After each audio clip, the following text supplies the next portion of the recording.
Good evening, ladies and gentlemen, and welcome to City Hall for tonight's City Council meeting and Committee of the Whole meeting. The City Council meeting is called to order, and I kindly ask our distinguished clerk to please take the roll call. All right. Here. Furnish. Here. Hilbert. Here. Kasserag. Here. Maliki. Here. Marks. Here. Mayer. Here. Palmquist. Here. Paschke. Here. Reinecke. Here. We begin our council meetings with the Pledge of Allegiance, and it's only fitting that we invite the birthday girl, officially tomorrow, Alderperson Bowering, to lead us in the pledge.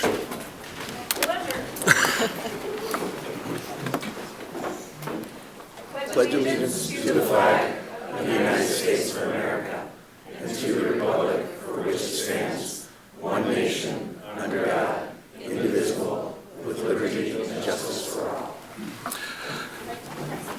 Thank you, Alderperson. That is your gift from the entire council.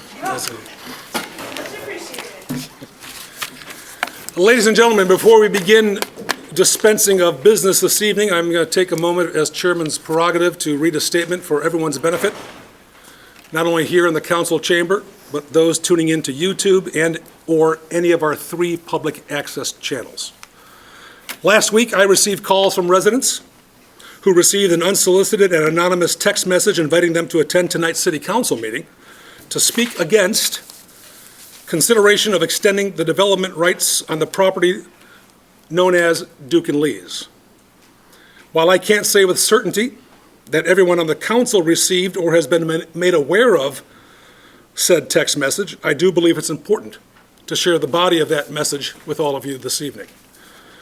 Quote, please join us at the October 6th City Council meeting where the zoning for the former Duke and Lee's is due to lapse unless extended for an unprecedented 5th time. The current zoning supports the troubled Burton Foundation's plan for a second Geneva development at the southern gateway to our historic district. We urge the council to let it lapse, ensuring transparency by allowing open comment by residents on this critical site. Your attendance for a united vision for Geneva's future. It's also been brought to my attention that many of us on the dais have received emails of a similar nature. For the benefit of everyone here in the chamber and those tuning in, tonight's City Council meeting and Committee of the Whole meeting were posted on Thursday, October 2nd, 2025, and neither agenda includes any reference to or consideration of extending the development rights at the Duke and Lee's site.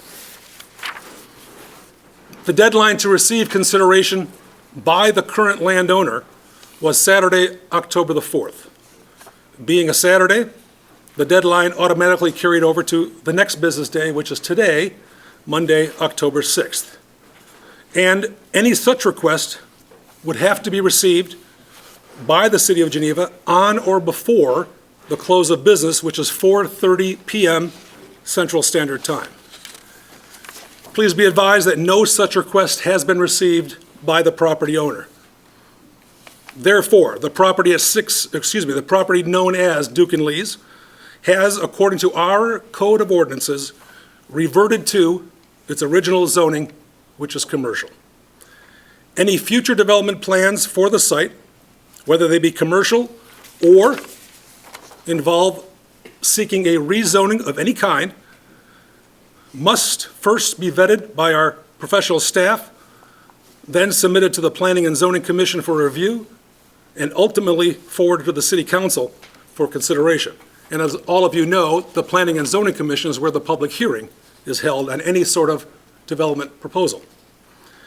As is our practice, and this is important to note, and I'm confident all of you are aware of this, should a development on this site or any site in the community be submitted, notification of developments will be posted to the city's development webpage, and the appropriate alert will be sent to all persons who have submitted and subscribed to the Notify Me system established by this city. To arrange for notifications on the off chance you haven't done so, it's very easy. Simply click on the city's website, geneva.il.us, scroll down on the home page and click on Stay Connected with Us. That tab appears on the right side of the page. Then Scroll down and click on Notify Me -Alerts. Also on the right side of the screen. And you'll see a menu of items that you can request to be notified about, whether through email or text.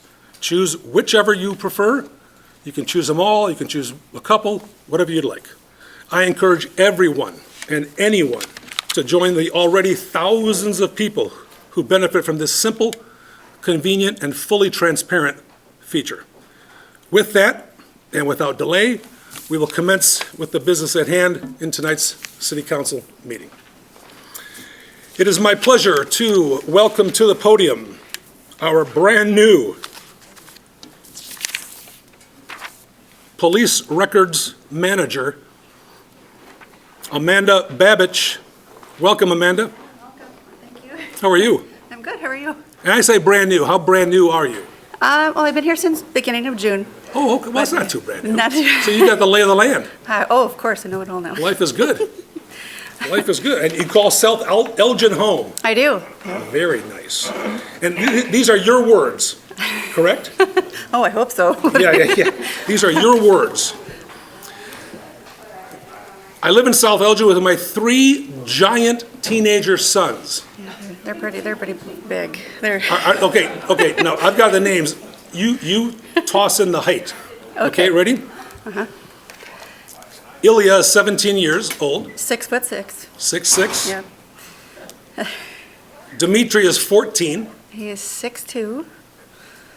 What kind of water do they have in South Elgin? And Marco is 13. 6'2". Yeah. Yeah, they're big boys. That sounds like illegal recruiting in South Elgin, doesn't it? And now this is of no surprise to anybody. All the boys are actively involved in all sorts of sports. Oh, yes. Volleyball, Volleyball. basketball, baseball. You also have a dog named Ellie. I do, yeah. How tall is Ellie? Well, she's not quite as big. Not quite as big? Is it a big dog, though? No, only about 40 pounds, so Oh, good Lord. You had to balance it out? I did. You're a proud graduate of Judson University I am. with a criminal justice management degree. Yeah. Now, again, these are your words. I don't have too many hobbies, as my kids keep me really busy, spending time at their various athletic events. So do they all 3 play those sports?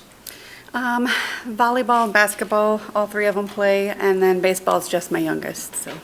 And where do they play, the 2 oldest? South Elgin High School. South Elgin High School. So when Ilya, who is a senior, plays Geneva, what number does he wear? Oh, gosh. I think he's still number 9. Is he number 9? You'll see. And is Dimitri a freshman, or is he still in 8th grade? He's a freshman. He's a freshman. And what number does Dimitri wear? He also wears number 9. Yeah, I Does don't Mar- know. does There's Marco no wear- originality. Does Marco wear number 9? No, 23. 23. So 3 boys. Obviously, it's a handful. Yeah, No wonder we have no hobbies, huh? pretty busy. You've gotten to know our police officers quite well. Yep. You're finding your experience enjoyable thus I am. far? Yeah. Any big surprises that you want to share publicly? Not today. Is the chief here tonight? No? No, so far everything's been great. Good. Now, criminal justice management, always something you were fond of doing? You know, it didn't start out that way when I was really young. I wanted to be a police officer, but I am way too emotional for that. So we decided it was better for the public that I not go that route. So. Are there law enforcement professionals in your family? I have a couple uncles down in East Peoria who are Yeah, you're from East Peoria. That's pretty cool. What high school do you go to? East Peoria. East Peoria. There you go. And how long have you lived in South Elgin? Oh gosh, been about 5 years now, probably. Nice. Close to it. Now these, I can't get over the height of these kids, man. It's like, are they still growing? Oh, I hope so. Might get them some good college scholarships. I'll say. Are they all in theater? No. How many points per game does your oldest, Aaliyah, score? He's averaged about 20 a game. Seriously? Yeah, it just depends on the day.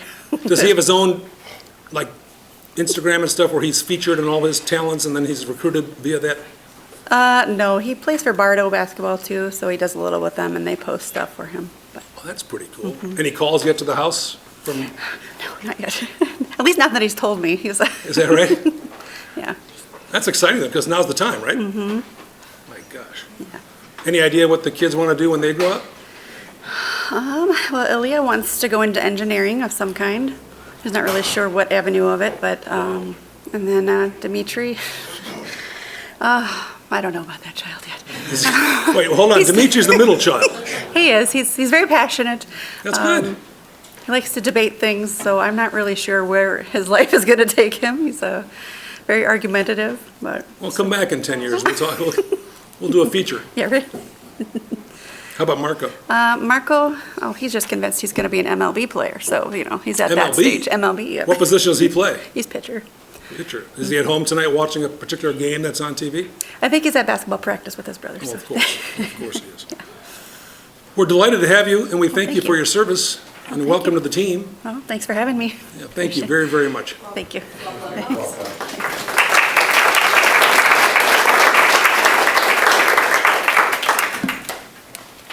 And by all means, sneak out.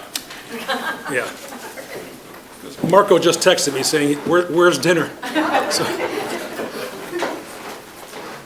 Item 4, amendments to the agenda. Are there any amendments this evening, ladies and gentlemen? Item 5 is the omnibus agenda. All items marked with an asterisk are considered to be routine by this council. All those items can be considered and voted upon with one motion. Is there such a motion? Oof. Paskey with the motion, Mayor with the second. City Clerk, please take the roll call. Paskey? Aye. Reineke? Aye. Bowering? Aye. Furnish? Aye. Hilberg? Aye. Husserog? Aye. Maliki? Aye. Marks? Aye. Mayor? Aye. Palmquist? Aye. The omnibus agenda has been approved with 10 affirmative votes, 0 nay votes, and 0 council members absent. We jump down to item number 8, municipal bills for payment. We kindly ask our city clerk to read the bills in their aggregate for our consideration.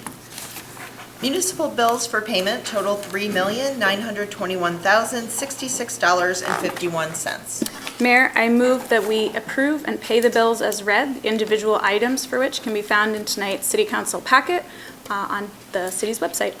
Alderperson Bauer makes the motion to pay the bills as presented, which are available on the city council website and in each city council member's packet. Is there a second? Second. Seconded by Maliki. City Clerk, please take the roll. Bowering? Aye. Furnish? Aye. Hilberg? Aye. Husserog? Aye. Maliki? Aye. Marks? Aye. Mayor? Aye. Palmquist? Aye. Paskey? Aye. Reineke? Aye. 10 votes in the affirmative, 0 votes in the negative, and 0 council members absent. The bills have been approved for payment. We jump to item 10, presentations of ordinances, resolutions, and other items. Item 10A is consider resolution 2025-115, waiving competitive bidding and approving, maintenance work by MAK Americas Incorporated on Geneva Generation Facility engines in an estimated amount of $99,880. Mayor makes the motion, Bowering makes the second. City Administrator Voigt, the floor is yours. Yes, for your consideration this evening is a time-sensitive and manufacturer-specific inspection and maintenance request of GGF's valve train timing gears. And this maintenance is required in order for GGF to continue operating. The urgency for this project is due to the intense heat we experienced this past summer. Typically, this would be budgeted under capital, but did have to be moved up from the anticipated 2027 service date. Projects in the electric division's capital budget have come in under budget and will provide sufficient funds to cover this project. We did receive a question that was included in the council packet, and Superintendent Holton also included a memo with additional details regarding this request in your packet, and he is here if there are additional questions. Questions from the dais for the superintendent or the city administrator? Alderperson Kilburg. I think some background on this, I think, is helpful. We've had a long-term contract with Caterpillar as far as it relates to Geneva Generation, and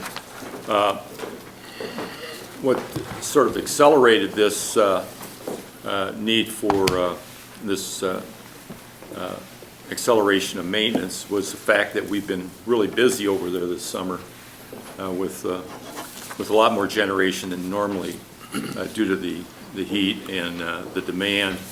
And even though this is an expenditure that we didn't really anticipate, I think the benefit is that because of the number of hours that we've run Geneva Generation, it will mean greater savings. And in a way, I guess that's good. Yes. And maybe there's some things that you might want to add. Our contract with Caterpillar normally is for about, what did it say, 20 hours of maintenance on an annual basis. We're paying for that already, right? Right. So we have an annual operations contract with Caterpillar Power Systems, which is soon changing their name to Mac Americas. Yeah. Caterpillar's doing some reshuffling on their side. And that's for the operation and maintenance of the generators from June 15th to September 15th, which is the running season. We have that contract every year. What led us to this specifically was at the end of the season, when things slowed down a little bit, we tasked the plant operator to perform this maintenance. And in the maintenance manual, it says it takes about 30 minutes to do this check, so we didn't think it was going to be that large of a project. We'll come to find out, it takes about 8 hours of work to get down to do that 30 minutes of inspections. And he didn't have enough time or enough help to be able to accomplish that while he was here, so we had to do this kind of extra work to make sure that gets done, specifically before next run season next year, so. Yeah. And this is required for permitting, and if we didn't do it, we wouldn't be operational. Correct. Yeah. Correct. And this is IEPA? Yes, yes. Requirement of our Title V clean air permit to run the plant. No, that's all I had, but thank you. Welcome. Anyone else from the dais? If not, we have a motion and a second. The clerk will take the roll. Mayor? Aye. Holmquist? Aye. Paschke? Aye. Reinicke? Aye. Bowering? Aye. Furnish? Aye. Kilburg? Aye. Kasserag? Aye. Maliki? Aye. Marks? Aye. 10 affirmative votes, 0 nay votes, and 0 council members absent. Resolution 2025-115 has been approved by this council. Item 10B, consider Resolution 2025-116, authorizing change order number 1 with Bodwe WBK Engineering in an amount of $67,563, increasing the overall contract to an amount not to exceed $266,762. Bowering makes the motion, Paschke makes the second. Ms. Voigt. For your consideration this evening is a resolution that seeks to authorize a change order for the South Street and 7th Street improvements to add a topographic survey to collect and utilize light detection and ranging, otherwise known as LiDAR data, for the project design. The project initially planned to use existing GIS data, but in order to accommodate the bike path, there are additional easement and right-of-way requirements that are outside of the standard data we have on hand. The LiDAR data will provide the most accurate description in the project corridor. We did also receive some questions on this item that were included in the council packet as well. Any questions from the dais? Alderperson Reinicke. Yeah, there was something that caught my eye, and I'm not querying the change order, but rather on the budgeting of it. And under the IDOT budget, it had on the right column a 160% overhead charge. And I was wondering what that was for. How does that fit into this? Our Director of Public Works, Mr. Babica, is dramatically making his way to the podium. Could you repeat that last part of the question? Yeah, I was looking through the budget for it, and there's a sheet, a two-page sheet from IDOT. And on the right side of it, in the right column, it had an overhead of 160%. And I was wondering what that was referring to, or how that fit into the budget. Because we're receiving federal money for this project, I can answer that if you want. go ahead. I'm sorry, I'll help let me Rich out. introduce- Yeah, introduce our guest. Yep. Lead consultant with WBK. I'll help Rich out. Stand up. Thank you, Madam Administrator and Mayor. Greg Chismark, WBK Engineering, here to support Rich. So the overhead rate that you reference is a standard overhead rate that IDOT approves every year for consultants, and it reflects what is audited in terms of our business expenses in addition to our raw rate. And so the form is very complicated, but that is the 160 is the overhead rate that IDOT has approved for use in this particular contract. And just to clarify, because we're receiving federal money for this project in 2028, the entire process has to go through the IDOT standards and specifications and go through their rules. Therefore, that's how they wound up with 160% overhead. My pleasure. Alderperson Kasserag. Again, like Alderperson Reinecke, I'm not questioning that, but I was wondering if you could remind me, this is a South Street project, right? South Street and South 7th, And the South entire corridor. 7th. So we're doing 7th Street Yes, for sure? South 7th Street. South 7th Street. Yes, all part of the same project. All part of the same project. So where does it start on South 7th? At Route 38, and then it continues south down South 7th till it intersects South Street, and then it proceeds west almost up to the pedestrian underpass at Randall Road. Okay. For some reason, I thought there was a question of whether it would include 7th Street or not. No? The reason why we're including it is it enhanced our, when we applied for the funding, if you can connect your routes, without getting too technical, you want to connect it to an arterial and you want to end at an arterial. Because we were able to connect Randall Road to 38, it actually enhanced the likelihood of funding. Great. I appreciate the explanation. Thank you. My pleasure. Anyone else? Alderperson Malicki? Just the project itself, any shades of grade as far as federal funding coming down to pipeline, or no? Actually, the Secretary of Transportation issued a circular letter to all agencies last Friday because the funding for these current rounds of capital improvements come out of the federal revolving fund. I probably butchered the official federal title to that. Because that money has already been appropriated and allocated, it still remains in use. Okay, great, thank you. Anyone else from the dais? We have a motion, we have a second. City Clerk, on Resolution 2025-116, please take the roll. Bowering. Aye. Furnish. Aye. Kilberg. Aye. Kasserag. Aye. Malicki. Aye. Marks. Aye. Mayor. Aye. Palmquist. Aye. Paschke. Aye. Reinecke. Aye. 10 affirmative votes, 0 nay votes, and 0 council members absent. Resolution 2025-116 has been approved. Thank you. Thank you, sir. Item 10C, consider Resolution 2025-117, authorizing a second amendment to Economic Development Incentive Agreement for 220 to 222 West State Street. Second. Mayor makes the motion. Palmquist gets the second. City Administrator Voigt. This resolution seeks approval for a second amendment to an economic development incentive agreement for the property at 2020 through 2022 West State Street. This request doesn't change the dollar amount of the allocation, rather it's the order and nature of the projects that are being included.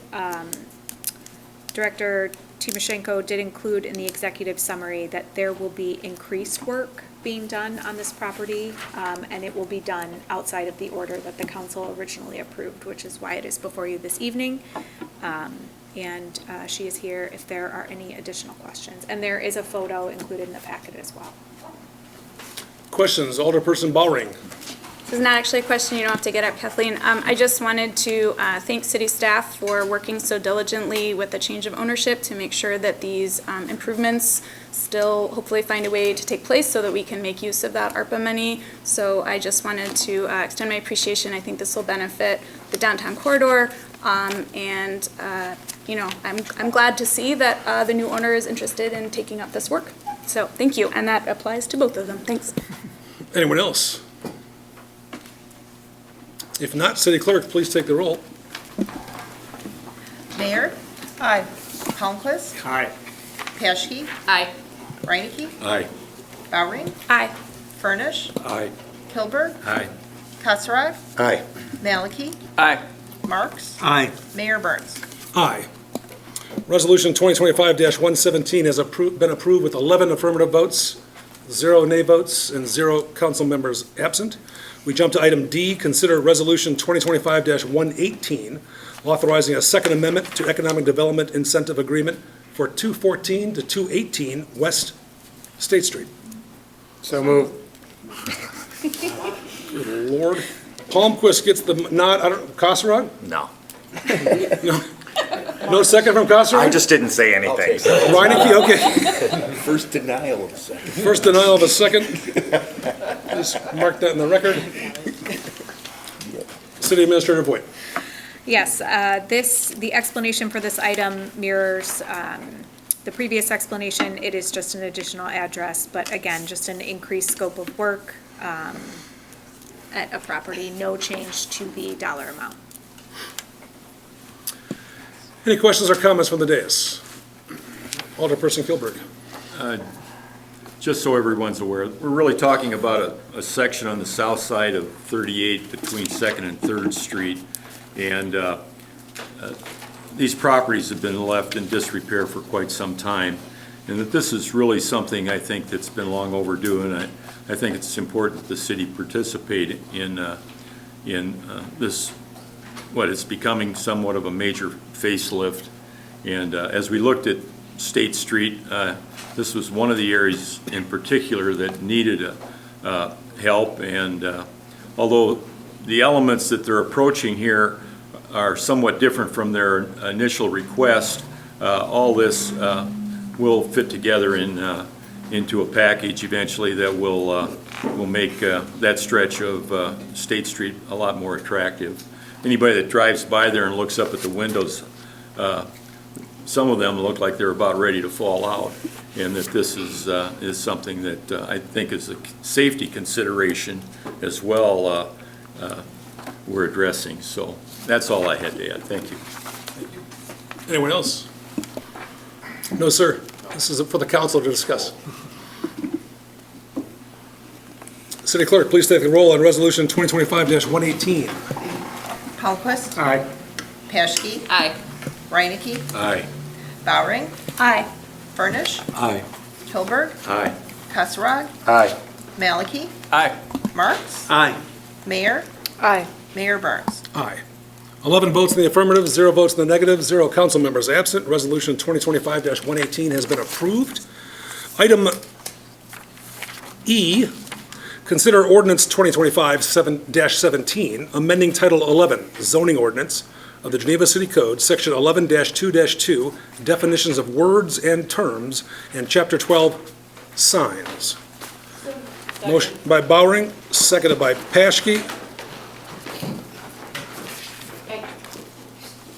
Alderperson Voigt. Alderperson Voigt, good Lord. City Administrator Voigt. You're demoted.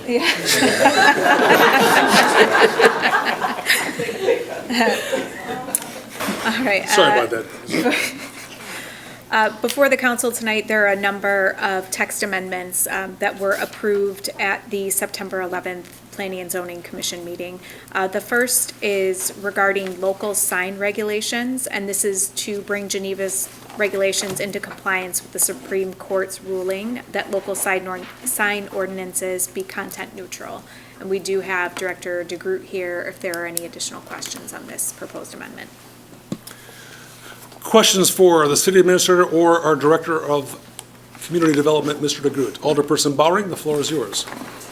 Hi, I do have a couple of questions, and first of all, my apologies for not getting these in before the meeting. I did not have a chance to watch all of the commission meetings until after that was well due, and I'd hoped that was going to clarify some things. I guess I was wondering if you could expound a bit on exactly what is meant by content neutral and how you think that relates to the fact that the HPC unanimously did not want to make or did not approve these changes? So, I'll start with the first part. Yeah.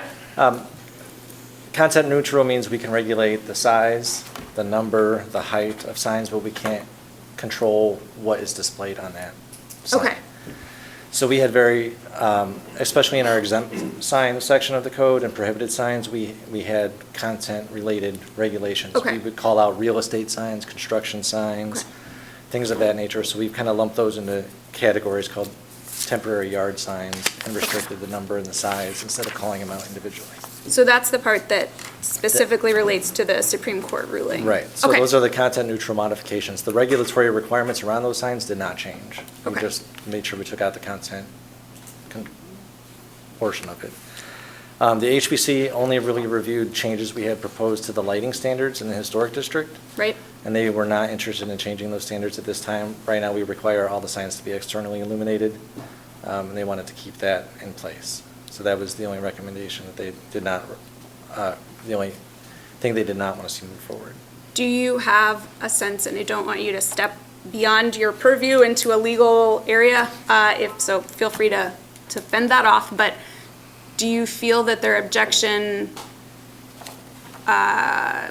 comes counter to the Supreme Court ruling, or we've kind of already dealt with the content neutral portion of this, and now we're just cleaning it up to try to make things more uniform? I think from a staff perspective, the project started with the content neutrality portion, and we identified other areas that we thought we might be able to address at the same time since we were advancing text amendments. Okay. The HPC did not want to change the lighting regulations, and the Planning and Zoning Commission thought it was best to advance the content neutrality changes separately from any lighting changes. So to call that out individually, maybe revisit that at another time. So is that how it's presented? Because I feel like they're, sorry, I should read through this again. So right now, we're just discussing the 11-2-2 and no.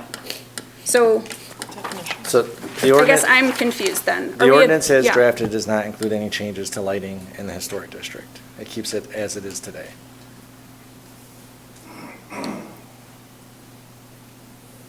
Okay, then I guess I did not fully understand that. It seemed like the signs, so for example, let's see, sorry, I want to get the number right. Oh man, I've got to scroll way up. So 11-12-2 C/E, that's 4, I don't know. Sorry, this is on page, nope, I don't, page 5 of 19 of the PZC packet, that's going into detail. So that seems to say that, so lighting, external lighting sources such as gooseneck lighting for wall lights or spot lighting for freestanding signs are preferred within the historic district. However, acceptable internal illumination may include halo-lit signs, die-cut metal panels. So that's not the current wording Right. that So we would be so considering? that's what was proposed. Okay. And that's what the commission considered, that it recommended not advancing. So that's Not not advancing. reflected in the Okay, ordinance. I'm sorry. In the council I portion of the got packet. confused in going back and forth between our packet and theirs. I Understood. apologize. Okay, so that's not, we're not actually considering that tonight. Correct. Then never mind. All right, thank you for Sorry for clarifying that. that. I'm sorry for the I was confusion. so long-winded in getting to that point. That's it for me. Thank you. Anyone else on the dais? If not, we have a motion by Bowring, a second by Paschke, and ordinance 2025-17. The clerk will take the roll. Bowring?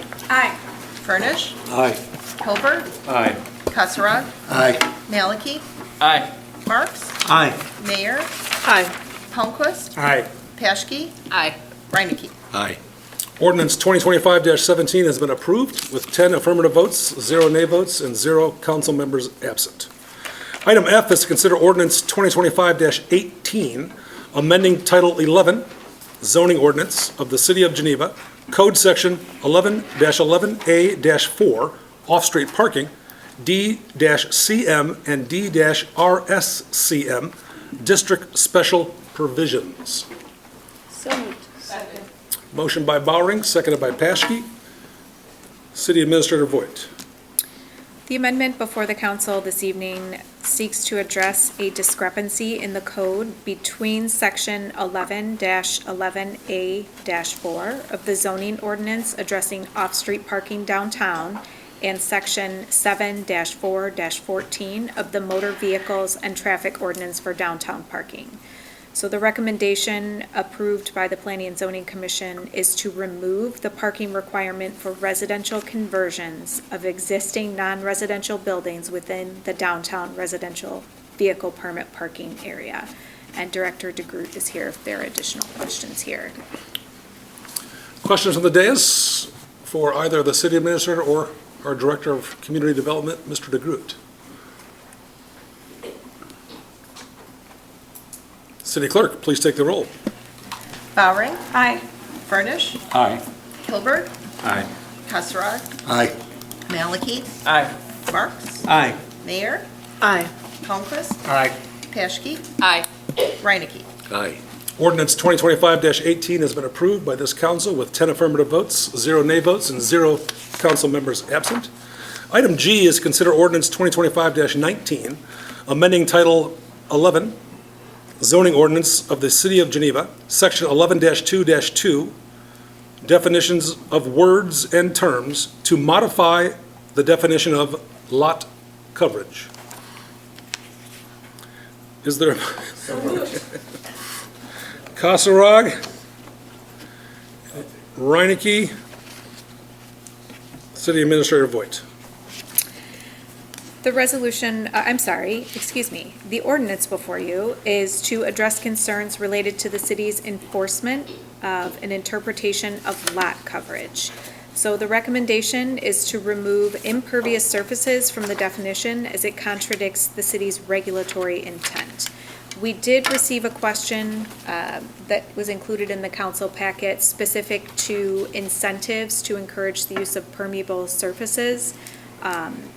Staff noted that this amendment did come up at Planning and Zoning, but this specific amendment is limited to the proposed text change, but they will be looking into this for future amendments. Questions for the City Administrator or our Director of our Community Development? City Clerk. Please take the roll. Kassarog? Aye. Maliki? Aye. Marks? Aye. Mayor? Aye. Palmquist? Aye. Paschke? Aye. Reinecke? Aye. Bowring? Aye. Furnish? Aye. Hilbert? Aye. Ordinance 2025-19 has been approved with 10 affirmative votes, 0 nay votes, and 0 council members absent.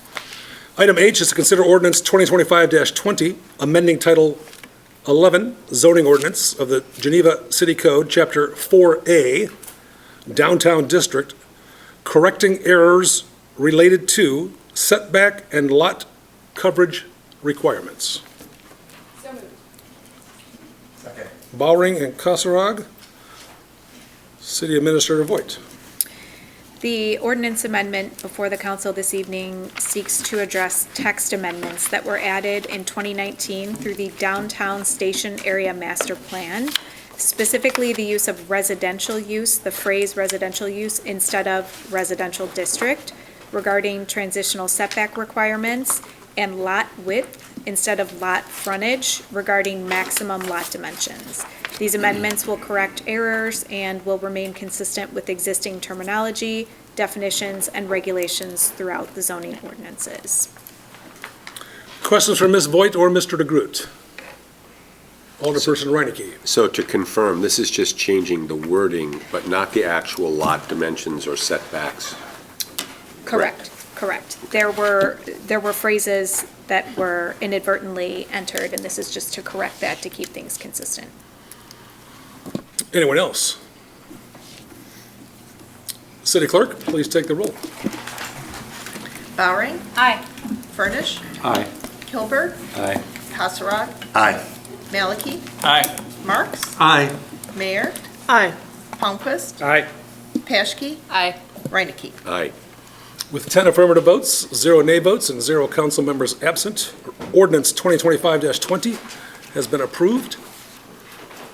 Item I, consider ordinance 2025-21, amending Title 11 zoning ordinance of the Geneva City Code, Section 11-4A-4, Table of Permitted and Special Uses, to expand the list of special uses in the D-CM Commercial Mixed Use District to include dwelling units on the ground floor.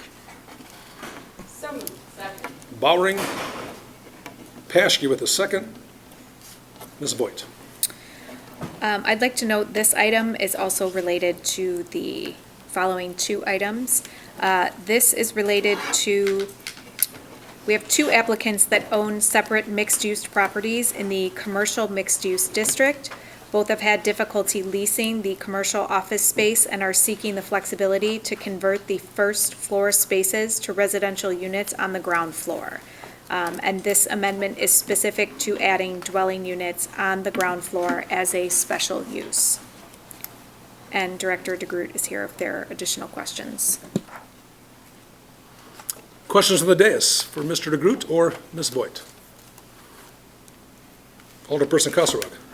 I guess,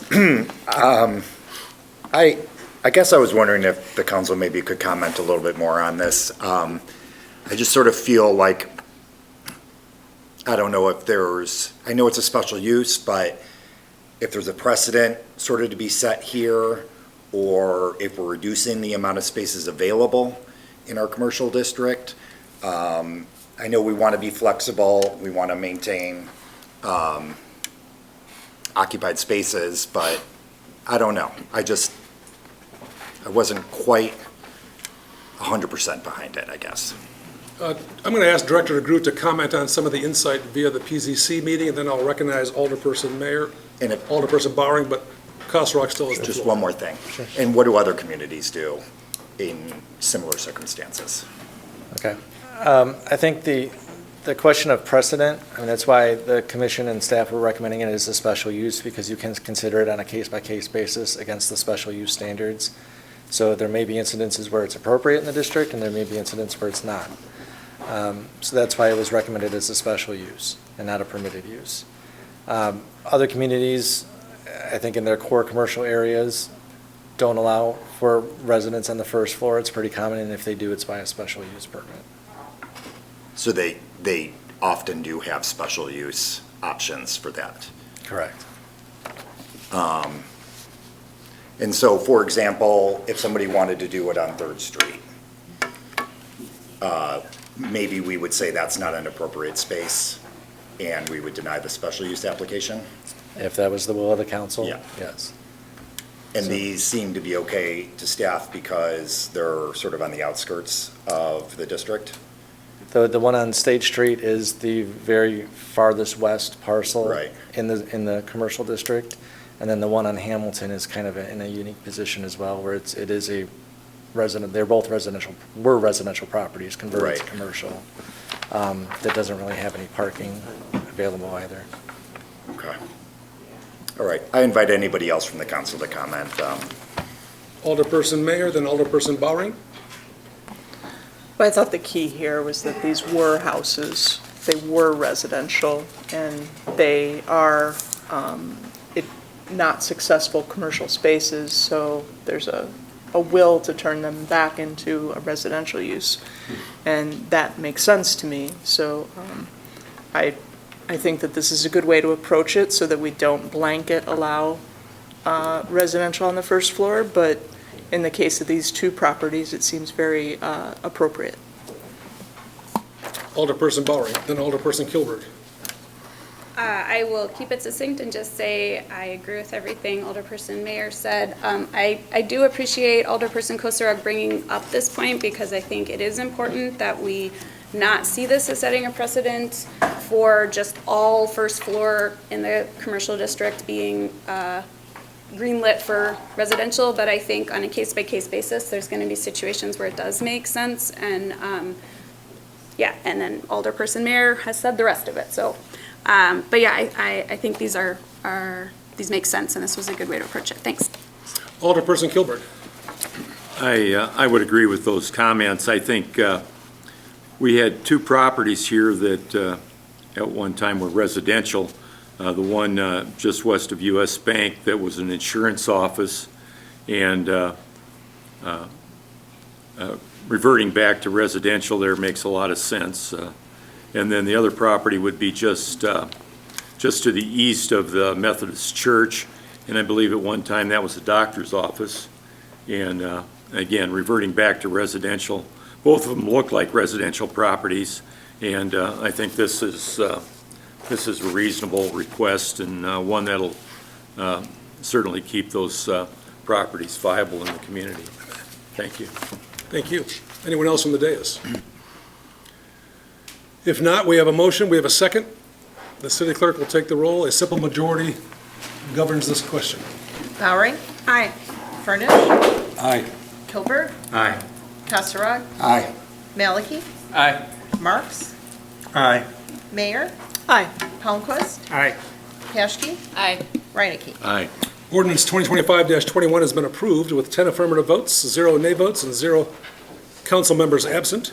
Item J is consider ordinance 2025-22, granting a special use permit in the DCM, Commercial Mixed Use District to allow a dwelling unit on the ground floor at 825 West State Street. 828. 828, 828. So moved. Mayor makes the motion. Maliki, was that you? Maliki gets the second. Ms. Voigt. Included in your packet on the agenda item executive summary is a brief description, but this is the first of the two special use applications that are now able to move forward because of the amendment just approved by the council. Questions from the floor? Seeing none, sensing none, City Clerk, please take the roll. Mayor? Aye. Palmquist? Aye. Paschke? Aye. Reinecke? Aye. Bowering? Aye. Furnish? Aye. Kilberg? Aye. Kasserag? Aye. Maliki? Aye. Marks? Aye. Ordinance 2025-22 has been approved by this council with 10 affirmative votes, 0 nay votes, and 0 council members absent. Our final item is item K.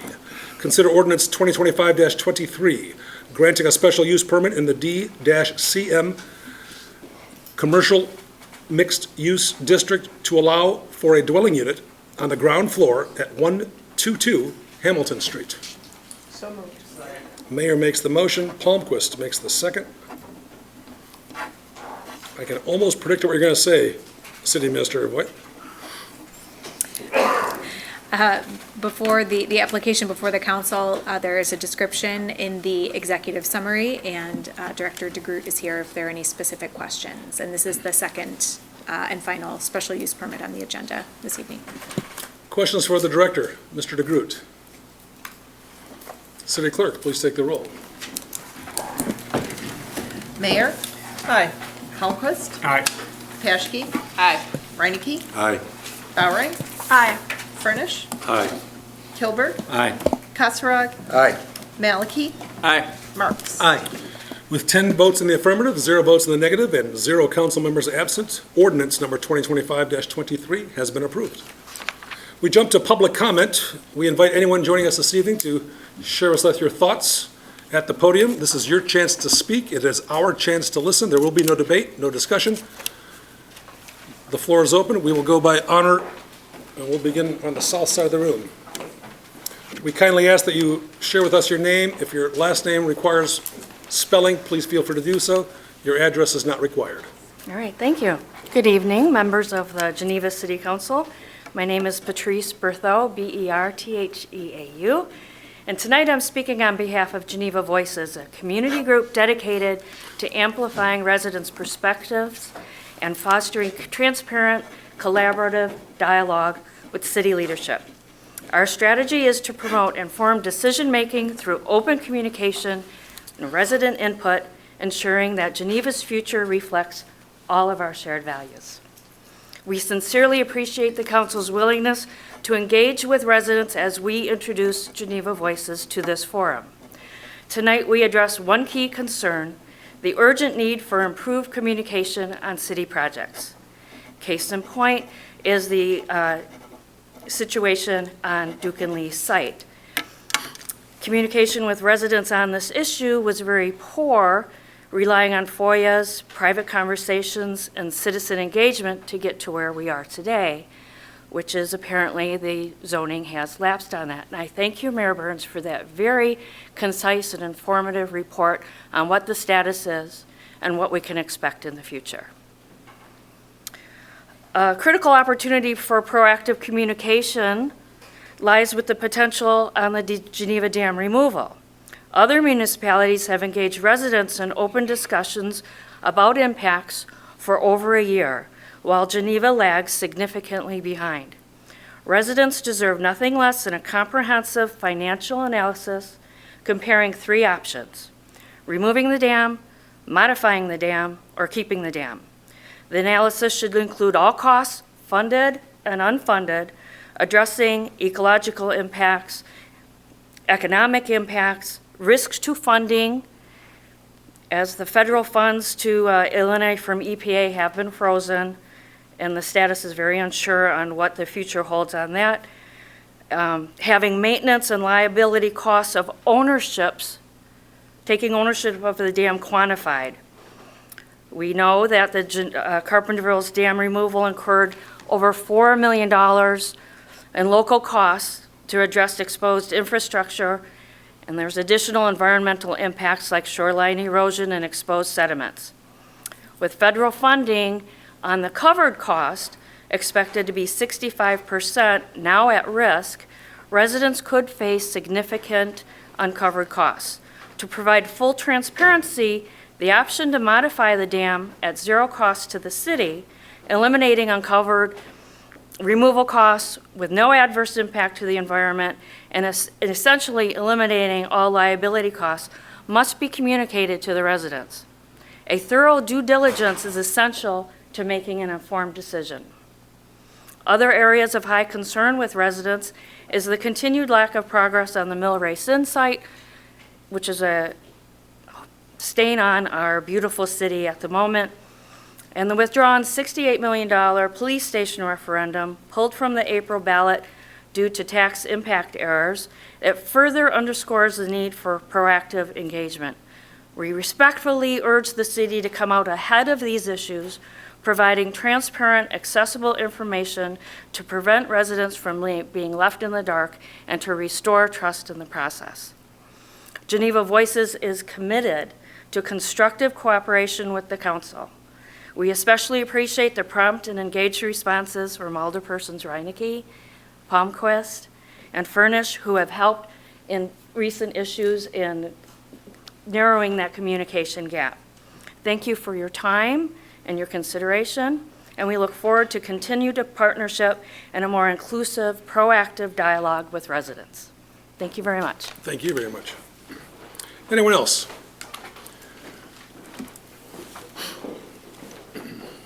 Good evening, sir.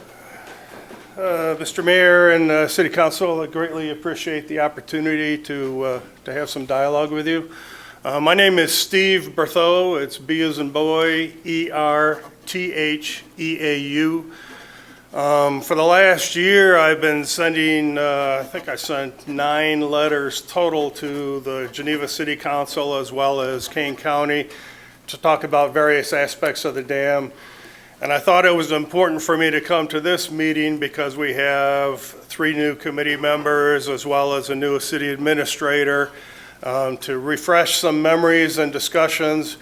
We've We've issued the 7 to 9 letters over time and had individual meetings in groups of 2 and 3 at a time to go through a lot of these issues, technical issues, as well as economic issues on the whole dam process. And so I wanted to re-highlight a little bit of that. There have been some changes and things that have happened since then too, so I wanted to bring that up. I'll be brief, but I will spend enough time to make sure that I get a couple of points across. Just for your own background, for those of you that don't know me, I've been an engineer for 40 plus years. I'm retired now. Got undergraduate and graduate degrees in civil engineering, mechanical engineering, well, not mechanical, civil, structural, and nuclear engineering, and then mechanical advanced degree stuff afterwards. Joined a company called Sargent & Lundy. Sargent & Lundy is probably one of the most technically advanced heavy industry engineering companies in the country, if not the world. I joined there as a punk engineer, worked there for 40 years, and I worked my way up from a punk engineer to owning it the last 11 years I was there. Spent a lot of time with various bureaucracies and organizations throughout the United States, TVA, the Army Corps, numerous engagements with all of them. My wife and I and our family spent 3 years as an employee of Sargent Lundy, 3 years in South Korea, working advanced technology engineering issues for them, for their government organization. I spent another 1.5 years in Taipei in Taiwan working with the government there on advanced technical engineering issues. So a lot of experience, a lot of industry experience, a lot of code experience. I sat on American Concrete Institute, ACI 349, which is the Committee for the Development of Safety-Related Nuclear Concrete, which is what's been applied to the whole nuclear industry. So got some experience. I wanted to highlight a few things about the dam itself. As you all know, the Corps and the IDNR got together, issued a report, had a number of series of meetings, and then issued letters to the cities up and down the Fox River to say basically they'll pay to tear the dam out. If you want to do some option beyond tearing the dam out, then they'll pay 60% of the dam removal price for that, and then the city would be on the hook for the remainder of that. I looked at their report, and as I have expressed to many of you, there were some pretty significant technical flaws in that report. It just doesn't, they didn't apply engineering standards of rigor to that work that they did. The Corps was given an assignment, heavy lobbyist convinced Congress to have the Corps do a report to say tear the dam out. And so what the Corps does is they look at their assignment, okay, marching orders are tear the dam out. They do what they call a no significant impact study, which they did a very weak, high-level engineering study, and at the end of that said there's no significant issues to tear the dams out along the Fox River, so that's the recommendation. And quite frankly, you know, you can listen to me all day long talk about all the rigor that's missing there, but just as an example, up in Elgin takes their drinking water from the pond north of the dam, and when Mayor Captain up there got the report, he said, well, this doesn't really give me much information about what they're doing with our water source. So he spent $500,000 plus or minus to do his own study to look at what are the sediment like in and behind the dam, what's the impact on the water sources that we use for the city of Elgin. And at the end of the day, if they take their dam out, there's not water there to supply the city. So they would have to do significant hundreds of millions of dollars of modifications to their intake structure. They'd have to do some supplemental wells, and they even looked at getting Lake Michigan water in to the tune of billions of dollars. And so somehow, apparently, according to the Corps, that's not a significant issue because they determined that it's not a significant issue.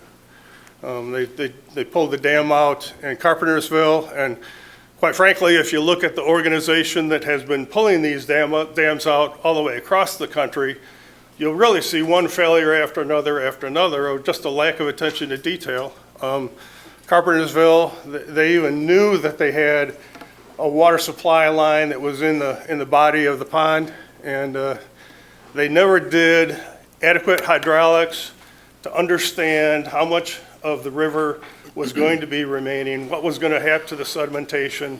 And so at the end of the day, you have a $4 to $6 million hit of we got to deal with the fact that this water supply line was exposed and is going to be damaged and could possibly be leaking some pretty nasty stuff into the Fox River. And the Corps' answer to all these things is, oops, we missed it, we're sorry. And it doesn't matter if you're talking about dam removal up in Wisconsin, where they, the whole core of their drive was to save some mussels, and then their mortality rate on the mussels population, based on a University of Wisconsin study that was done 3 years after the fact. They studied before the dam was there, and then 3 years later, after the water had a chance to settle, 98% mortality rate against all the mussels. So, again, oops, we're sorry. I called up the professor at Wisconsin to find out, have you done any other follow-on work beyond the 3 years? And she said, Steve, it's really not worth the effort, because the water profile hasn't changed. I know for a fact that the mussel content hasn't changed. We could go spend some money and study it, and it's going to give you the same results. So it's just a matter of, I'm not here to beat up the world. I just want to make sure that you all make informed decisions about what's being proposed here. One of the last letters that we wrote was about the dam profile, and so this is the letter, one of the last ones that we wrote, where what you're looking at here is this is the existing dam as it stands with the pond behind it. Mr. Berthel, forgive me for interrupting, but we need you to speak directly into the microphone, so those two. I apologize. Yeah, thank you very much. So anyways, so what you see here on the left-hand side is the existing pond, where I actually superimposed what's called a step spillway in. That is one modification that will help solve a public safety issue that could be done. And you wind up leaving the entire pond and the 180 years of evolution of river and the eagle and the egret nesting and nurseries and the whole evolutionary population, the wetlands and everything else that exists in these would be remaining. You put a step spillway in to solve a simple issue, and the simple issue is simple, but it's also deadly, and that is that the current dam right now basically drops 13 feet straight vertical, and when it drops 13 feet vertical with the friction on the bottom of the river, the water goes into what's called a reverse hydraulic roller, or people call it the boil. But basically, anybody who falls in the river in front of the dam will automatically drown. The hydraulic pressure is reversed. It's sucked them to the bottom of the dam, bang their head against the wall, and they can't swim out of it anyway, and they're dead. So an easy fix to that, there's a number of different things that can be done. One thing that's easy to do is to go in and actually reinforce the dam at the same time as you're doing construction on it by building what's called a step spillway. A step spillway is a concrete step at the top of the dam that goes out 5-6 feet, drops down 2 feet, another 5-6 feet out, drops another 2 feet, 5-6, 2 feet. And you do that until you get to the bottom of the river profile. The entire hydraulic reverse roller is gone then, it's eliminated. So the entire public safety issue disappears if you put a step spillway in. And I feel so passionately about this. You may wonder, well, why am I even wasting my time here? I'm retired, I should be enjoying life. When I saw what the Corps was doing and what the IDNR was doing, I can't morally just sit back and watch this happen. And I heard that, okay, well, they're saying they're going to tear the dam out for free. And if you look at, okay, free it's a misnomer to begin with, because they're not doing anything as far as shoreline restoration. So the wetlands are gone, the pond's going to drain away. Any kind of shore, as you can see, this picture here is a picture of where I took the Carpentersville. I took a drone shot of Carpentersville Dam after it was pulled out, and I superimposed it on the same spot as this location. And as you can all see here, on each side here, this is just a big sediment mud flat. And this is what it's going to look like if they tear the dam out. And I know that there's been talk from people that, well, wait a minute, if St. Charles doesn't tear their dam out and Batavia doesn't tear their dam out, we can tear ours out and it'll look just fine. And I'm sorry to tell you all this, but the laws of physics don't change because that's what we want them to do. The bottom line is that the pond and the river flow as you go through this area, as you go through Geneva, it's the steepest gradient in the entire Fox River. And what that means is that if you go through the 119 or so miles from Chain of Lakes on down to Illinois River, it has gradual change in slope and elevation. And the steepest slope is right through our pond and right through our dam.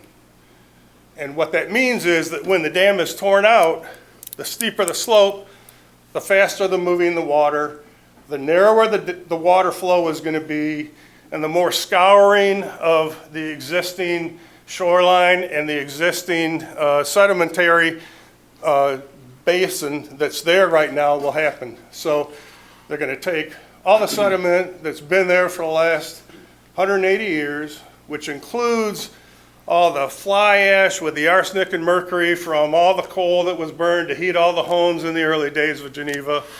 It includes all the toxic stuff from horn steel that was right adjacent to the dam that was dumped into the river and that was embedded in that sediment layer.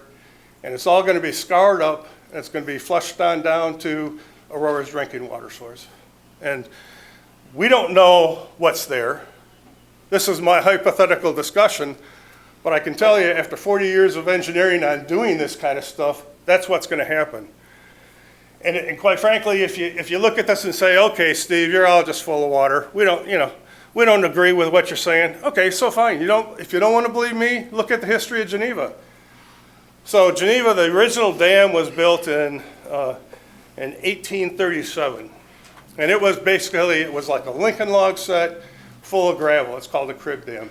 And that Lincoln log set full of gravel stayed and had to be maintained a little bit, but it stayed intact until 1952. And in 1952, a portion of it failed. And when you look at the portion that failed, what happened is that it started scouring away as the water flowed through this failed portion of it. It scoured away, and what was left behind, and it wasn't even the full dam, it was a portion of the dam. And from 1952 until 1960, this is a picture out of the local newspaper at the time, and the headline was, "The beautiful mud flats along the Fox River." And this right here is physical example of exactly what I showed you when I superimposed the actual dam removal up at Carpentersville on this dam. And there's the profile, there's the mud line, and there's the beautiful mud flats, and that's exactly what happened at Carpentersville. It's also exactly what happened in the reports and the letters that I issued to you all before Carpentersville was even removed. I drew a profile. I kept it all pretty simple engineering-wise, but I drew some simple profiles of what's going to happen when the dam is removed. And and I didn't even make my own hydraulic analysis estimates of actual width and of actual length. I said, okay, you guys believe the Corps? That's fine, believe the Corps. If you look at what the Corps says the water level is going to be reduced, or the river width is going to be reduced 20 to 50%. And with the gradient going through Geneva, it's probably more like 60%, which means that it's going to be even more narrow than the picture I took of Carpentersville, because it's a steeper gradient. And this is what you're going to be left with. And so I really urge you to seriously think about this. As I mentioned, I got involved with this because I just think it's morally wrong that an outsider from a lobbyist out west that cares nothing about the city of Geneva, cares nothing about the history of the river and of the dam, and cares nothing about Geneva is demanding that the Geneva tears the dam out because a bunch of evil mankind guys built the dam, which is what's happening. And it just isn't right. And it's not right to the point where I said, okay, I'm lucky enough with my career that I have a little money stashed away. And so I committed to you all. I wrote a letter to the city in the very beginning, said, I will, to help make life easy for your decision and to help you understand the importance of this, I will donate $400,000 of my own personal funds to help put a step spillway in to pay the City of Geneva's cost difference, which is what the estimate from the Corps of Engineers was to put in a step spillway. And that way, you're 0 to 0. If you want to pretend that the cost to have them come in and tear the dam out is 0, if you want to ignore all the risks, which there are significant risks, we already talked about it, and read my letters, there's more in there. I'll make it 0, I'll make it even. It's 0. Costs you nothing. Do the right thing here. If it really bothers you about the liability of having this the stuff spill or having the dam in there with the reverse hydraulic roll, fine. If it bothers you morally, if you think it's just not good to have a death machine there, that's great too. Let's fix it. You could put a step spillway in. You could do a cheaper version of it, which is to go get a bunch of boulders and lay the boulders in on the downside of the dam. Putting those boulders, they call them riprap. You could put boulders in. They make these big concrete. They look like a little kid's jacks. You could put these jacks in. All you're trying to do is stir up the water so that you eliminate the boil. And when the Corps submitted the riprap design, they said they call it a temporary design. And the reason they did that is because their cost estimate assumed you were getting limestone quarry boulders. And the problem with limestone, which is the surrounding area here, the quarries that we have, is that over the winter cycle, you get freeze and thaw, and it's going to break the limestone. And so you're going to have to replace it over time. This concrete step spillway is going to be doweled into the dam, so it reinforces a dam that when they built it in 1960, they were at least smart enough about that. It's a 13-foot wide, 13-foot tall plug of reinforced concrete. It's going to be here for the millennium. It's not going anywhere. And if you dowel in these stair steps, all you're doing is adding more reinforcement to it. So you're taking something that's already going to be here for the next couple hundred years, and you're reinforcing it with steps. And on top of that, you get a huge environmental benefit, because as the water cascades over these steps, you've lengthened out the whole turbulence cycle in the flow of the river. And all that turbulence, all that stirring up of the water as it cascades down the steps, aerates the water. So your dissolved oxygen content disappears. You look at the quality of water, there's no mechanism that's going to go in if you take the dam out. So there's a misnomer here that the quality of the water is going to be better if you take the dam out. Well, that may work out west where you're not in an urban environment like we are. So if you look at the urban environment that we're in up at the northern end of the Fox River is a chain of lakes. The chain of lakes, once a year, the people in the chain of lakes get together for a big meeting and talk about how bad the water quality is there, because there's 18,000 homes on the chain of lakes that are well in septic homes that have their sewer water leach into the chain of lakes. And so if you measure the quality of the water, and do the math, don't trust me. If you don't want to believe me, don't trust me. Do the math yourself.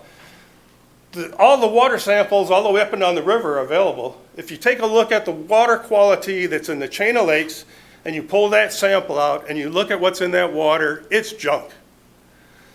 And as you come down from there, you're taking that water and you're going through one pond and dam after another pond and dam after another pond and dam after another pond and dam.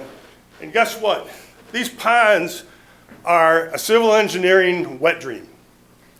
They truly are, because what happens in these ponds is you slow the flow of water down enough so that all the urban pollution that's coming in from the fertilizers from the lawns, and that's coming in from all of the septic systems up in the chain of lakes. It comes in, it slows down. Today's pollutions in the urban environment are really almost all biodegradable. You slow the flow of the water down enough so you allow the biodegradable action within the ponds to work. You've got wetlands on either side of the ponds, and the wetlands that are there love all that nasty stuff from the fertilizers. They suck it up, and what doesn't get sucked up by the wetlands goes into the pond, which is slow moving, and you get a nice chemical reaction that happens. And so if you look at the water quality up at the Fox, up at the chain of lakes, and compare that to each pond as you go down, the water quality gets better. And it's because we have these passive pond dam systems in each one of them. And the Corps and all these other organizations want to say, oh, it's got to be free from mankind. Well, guess what? Mankind isn't going anywhere. We've got urbanization that's happened all the way up and down the river, and you've got, this type of process doesn't exist in the processes that they're talking about and all the studies that they did out west where they're talking about dams on rivers that are feeding into the ocean that are, it's just, there's no comparison between the two. And quite frankly, when I was talking to the director of the IDR about it, and he started spouting, he said, Steve, we've got all these studies that we looked at, and I know the water quality is going to be better if we put the dams in. And I said, so you're telling me that looking at the rural areas that you looked at, that were studied, that those studies are applicable to our urban environment right here? And it was crickets on the other side of the line. He had no comments on it. He didn't argue with me. I wasn't being argumentative with him. I was just talking about simple facts. So I just got to tell you, if you look at putting the step spillway in, here's a blow up of that. And I did highlight some of the issues here about how putting this step spillway in, as you can see, the water cascading over the steps. This is actually in the business district in Geneva. So you're talking about something that you could put lights on it. It's a great water feature. It's going to add to the business district's attractiveness. You've got Riverside along here. You've got the ponds that have got parks on them. You've got bike paths going around here. All that's going to disappear if you take this stuff out. You might as well kiss all those parks goodbye because they're going to be looking at a mud flat, and it's not going to smell good. It didn't smell good the first time when they drained part of it, and it's just going to be more of the same. And it's going to be all you guys that vote on this, they're going to be carrying that. So, I really urge you to pay attention to some of this stuff. And, you can question me like crazy. I don't care. I got thick skin. If I can handle the Koreans and the Taiwanese, I certainly can handle any questions I get from Geneva. But this is important stuff. It's important enough to me that I put my hard-earned money that I worked my ass off for to try and help the city of Geneva out. We moved here in 17 with the idea that this is where I'm going to pass. And I don't live on the river. I have no ulterior motive. I'm not trying to sell engineering. I'm retired. If you want my opinion, I'll give you opinions. I'll do calcs all day long on any of this stuff just to help show you. But you get rid of the boil. You passively aerate the water so you're not pumping water. You're not trying to do chemical treatments to anything. You got enough chemical treatments with a water treatment plant that you're dumping water into the river. And you're doing a great job of that, by the way. I'm not critical of it. The quality of the water that's coming out of your plant is probably better. It's definitely better than the quality of the water that's up in the chain of lakes, and it's probably better than some of the water qualities at different times of the year here. So, you guys are doing a great job. But the retention ponds and the wetlands, you don't have to deal with all the EPA laws and rules and the things that are in Geneva's ordinances about how you deal with wetlands, like the fact that there's nominally 4 miles of wetlands here, and if you drain it, you're going to kill it. And actually, whoever does that according to EPA law, says that you have to either replace it or fix it. Well, where's the money for that? And who wants to go buy 4 miles worth of wetlands somewhere else?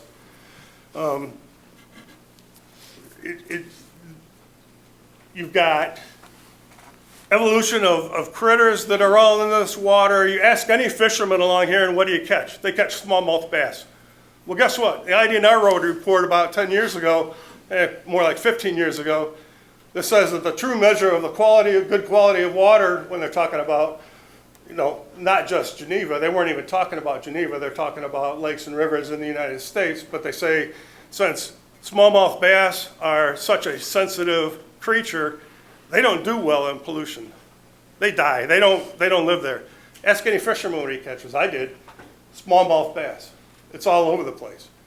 If there's some mussel or if there's some fish that you think that's important there and you think, well, they can't get over past the dam, there's fisheries all over the place. Go buy some and feed it.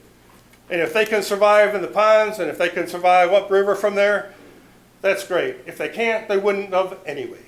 So there's easy solutions to all this stuff. You keep the recreational area, you significantly lower the risk as opposed to what you have for dam removal. The risk is very high with a lot of different issues.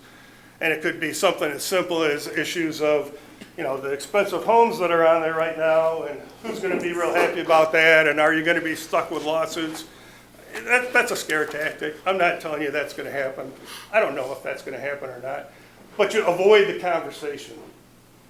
So I just wanted to make sure that I impressed with you.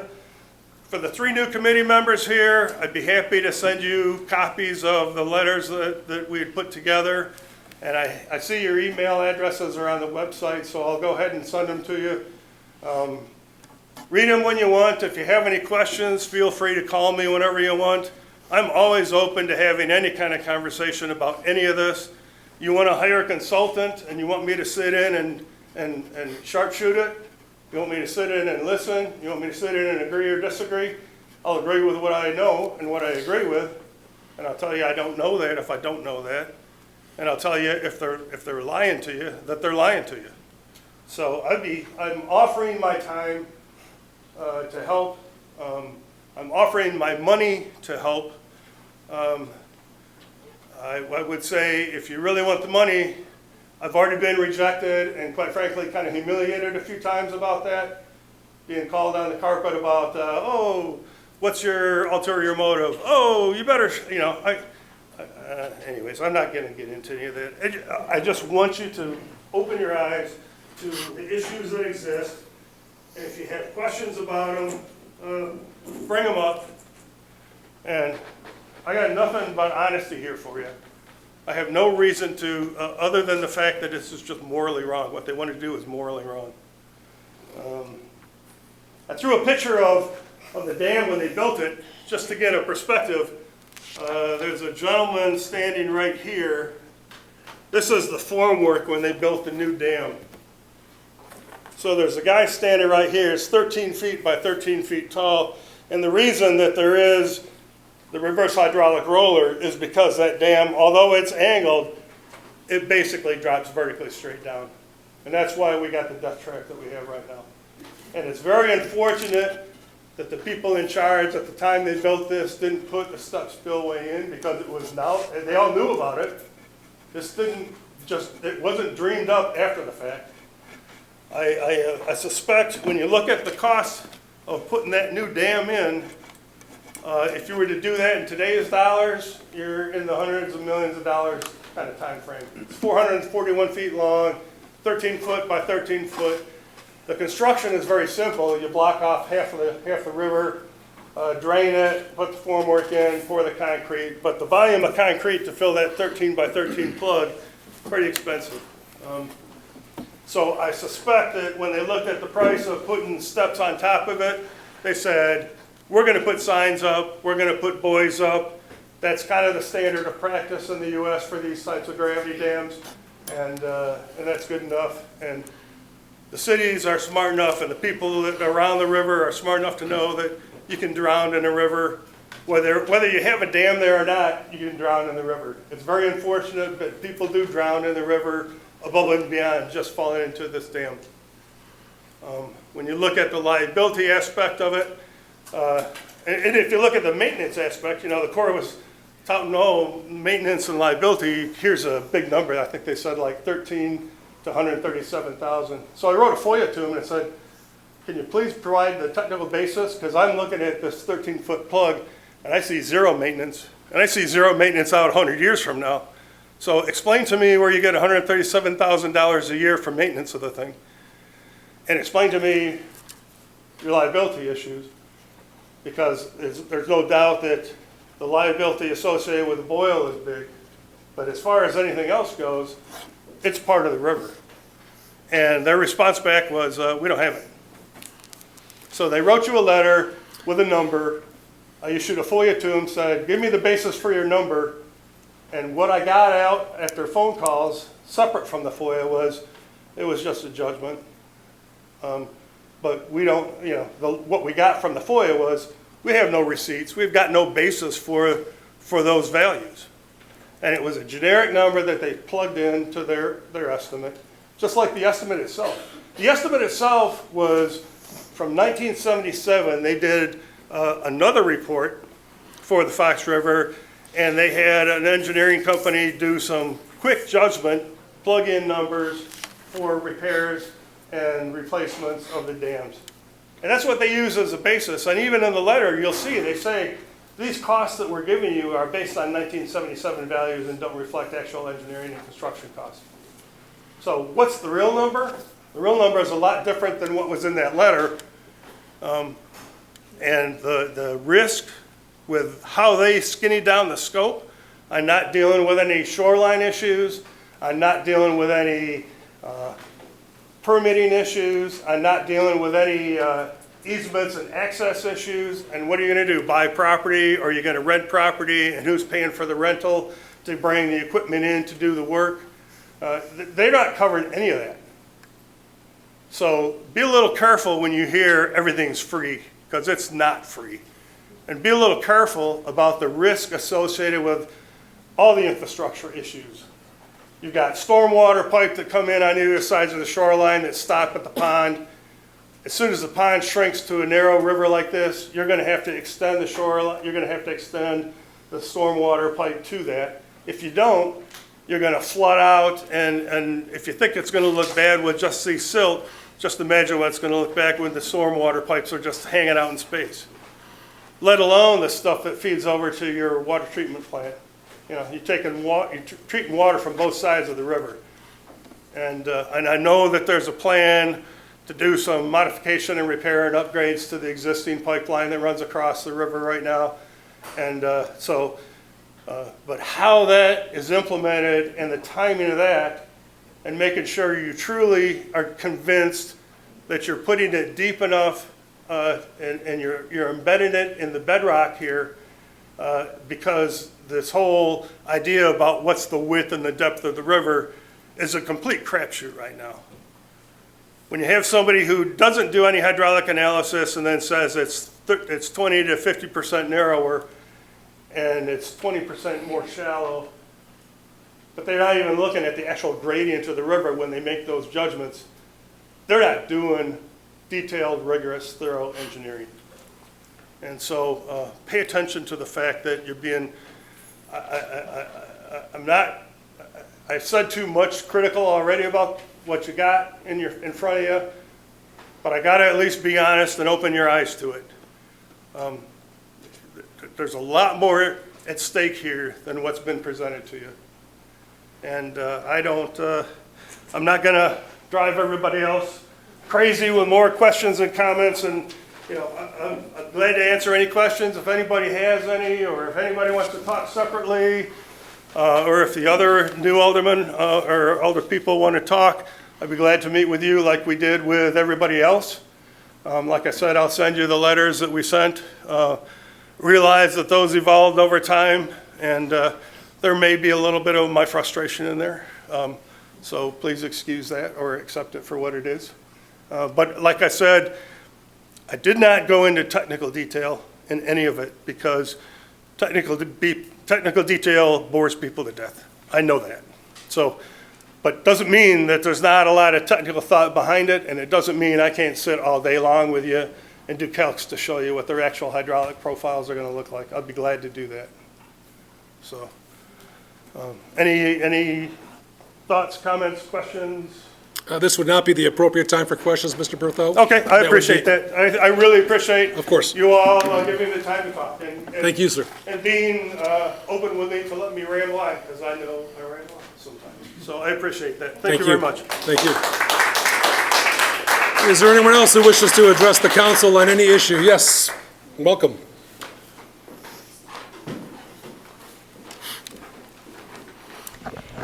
Good evening. My name is Debbie Kanarowski.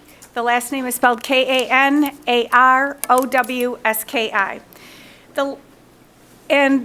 I know I have some questions in here. It's not up for discussion. I'm just making a suggestion for all of you to think about. The last time I spoke here was during the discussion on the referendum. It was prior to the referendum supposedly going on the ballot. And at that time, those of you who were on the council made it seem like it was mandatory and we couldn't live without it. And so since then, I have been waiting for what's going to happen next.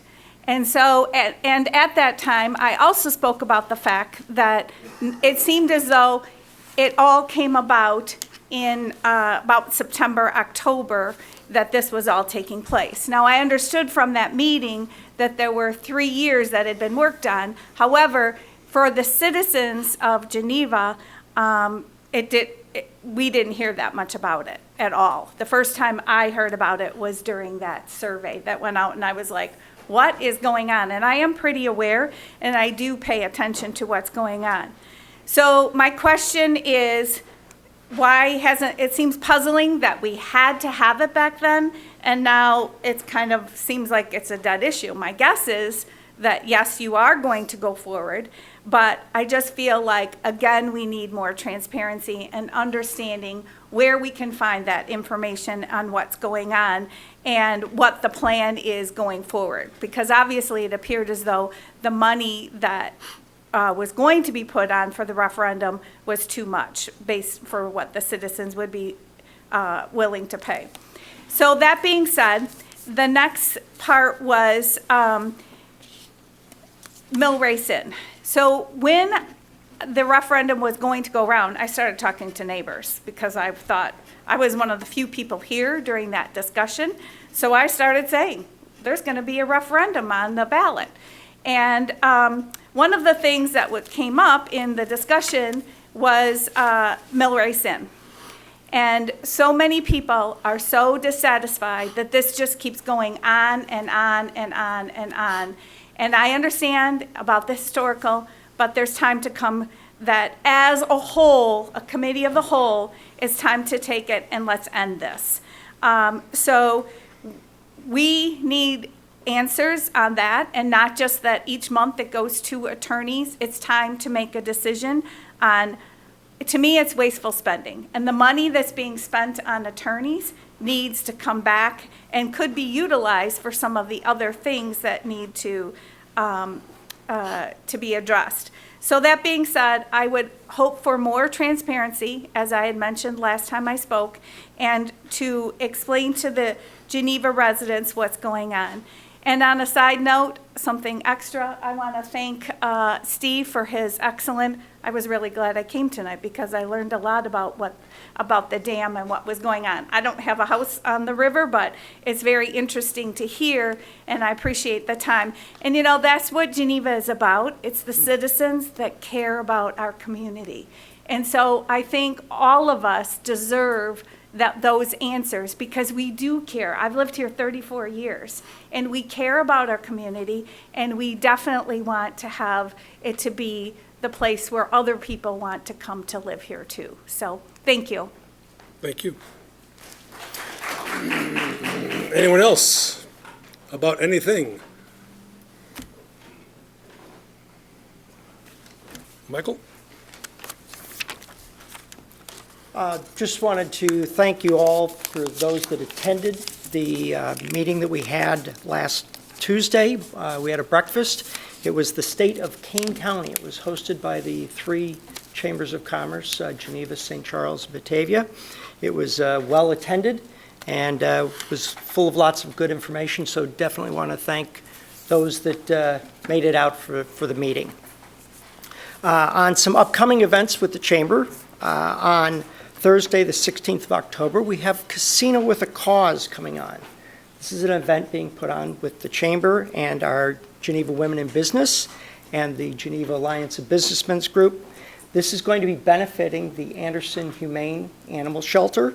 It is going to be hosted, or it's going to be taking place at the Arcata, again on Thursday the 16th from 5:30 to 8:30. And State Street Jewelers is the sponsor on that. So come out for a good cause, raise some money, and the money goes to charities. A couple of other things coming up. We've got the Cocoa and Chocolate Crawl on Saturday, November 8th. All 30 slots for businesses have signed up for that. This will be going on that Saturday from 11 to 3. And we are currently selling tickets for folks to come around. You'll have the opportunity to try various chocolate or cocoa type tastings from various 30 different businesses throughout the community. On the chamber, we have our annual awards dinner coming up on Thursday, November 6th. This will be held at Riverside Receptions. This is from 5:30 until 8. And I'm going to change hats real quick. I'm going to put on my Viking ship hat. Last night, Larry Potash had the Backstories program on Channel 9, in which he was brought up a good story about the Viking ship. And then last Monday, we had the General Counsel from New York City come to Geneva, wanted to view the ship, and I thank Mayor Burns for coming and helping us present a good face forward on that event. The ship is really becoming something that is well known and is becoming a international attraction for our little city of Geneva. So, thank you. Thank you. The floor is open. Anyone else? About anything? We'll transfer to new business. New business, the dais is open for anyone on the council to share any new information they'd like the community to benefit from. If not, I'll entertain a motion to adjourn the city council meeting. Motion by Kosarog. All in favor of adjourning the city council meeting, please indicate by saying aye. Aye. We are adjourned. We'll take just a moment to prepare for the committee of the whole meeting. Good evening, everyone. Tonight is Monday, October 6th. This is the Committee of the Whole meeting. I am Alderperson William Malachy in the First Ward, along with my counterpart, Alderperson Bowering. We have everyone in attendance on council this evening, and we will move forward to approve the Committee of the Whole minutes from September 2nd, 2025. Do I have a motion? So moved by Paschke. Kosarog was our second. All in favor, voice vote? Aye. Aye? No one opposed? Wonderful. We will move on. Items of business. Item of business 3A, we have to consider a draft resolution accepting a bid and authorizing the purchase of Longhorn cable reels from Annexter Incorporated in the budgeted amount of $150,000. City Administrator? Need a motion? Oh, need a motion? So moved. Motion by Bowering, second by Marks. City Administrator? Yes, thank you. The resolution before you seeks approval for the purchase of cable reel stands for the electric division.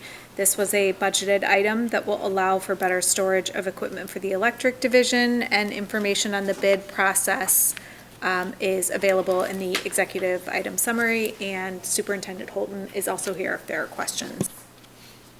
Questions from the dais? Voice vote acceptable? All in favor? Aye. Any opposed? No? All right, moving on.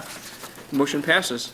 The resolution passes. Item 3B, consider draft resolution authorizing the city administrator to execute contract with Clean Infusion LLC for recoding of the majority portion of the water treatment plant's chemical room and allow city administrator to approve the change orders not to exceed 10% of the bid price for a total amount of $295,981.41. A motion. Bowering and Mayor. All right, the resolution before you this evening seeks approval to address oxidation and corrosion of exposed surfaces in the water treatment plant's chemical room. The scope of work includes cleaning and recoating the walls, ceilings, ductwork, pipes, and, I missed a word there, to support the longevity of the use. It was outlined in the executive summary that this was a 2024 project that did not receive any bids. It was rebid in 2025, and this resolution is looking to have the lowest qualified bid approved, and that was submitted by Clean Infusion LLC. And then we have Facilities Manager Pete Adams here, if there are any additional questions. Questions from the dais? Just, Alderperson Kilburg? I know, I had a chance to go through that room a few years ago, and obviously we have about 20 years of history with it now? 18 years of history, and because of fluoride and other harsh chemicals, this room is probably overdue, actually, for a facelift, and I think this is certainly a worthwhile project that we should move forward with. That's all. Yeah.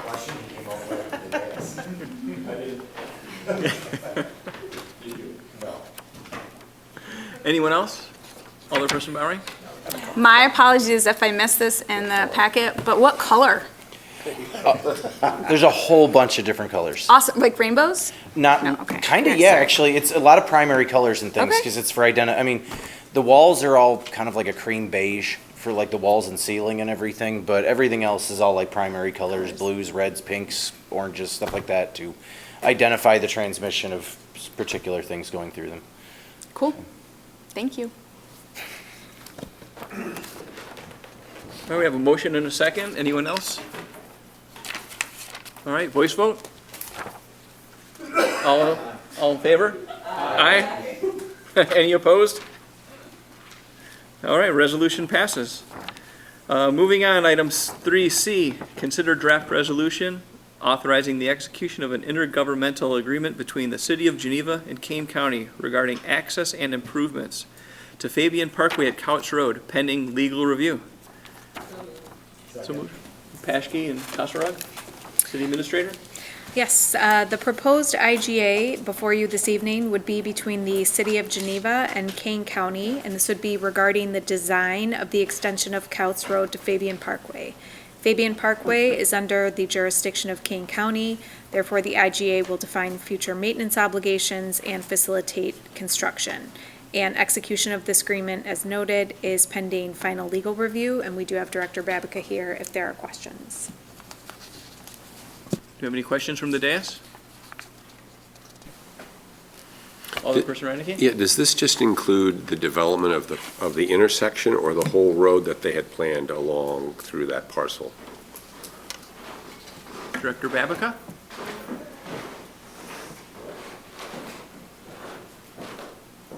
Just wanted to make sure there was a question. Yeah. That came up. Yeah. This is just for the intersection improvements. Okay. The roadway itself was done under a civil review internally with staff. Okay. And has been approved for construction and is actually well under construction as we speak. Okay. Is there a development in place for that area? What's going in there? That is the Southeast Industrial Park being developed by Midwest Industrial Funds. Okay, got it. Very good. My pleasure. Alderperson Mayor? Yeah, I noticed that the intersection's now aligned with the or maybe it's always been aligned with the intersection across Fabian. I thought in the initial plans that we saw that there was an offset there. Am I wrong about that? And it was always an aligned intersection with the roadway across Fabian? You probably saw very early interpretations of where the roadway was, but it was always planned to connect at Louisbourg. Okay, so, good, because that's a much better intersection condition. Thank you. Anyone else?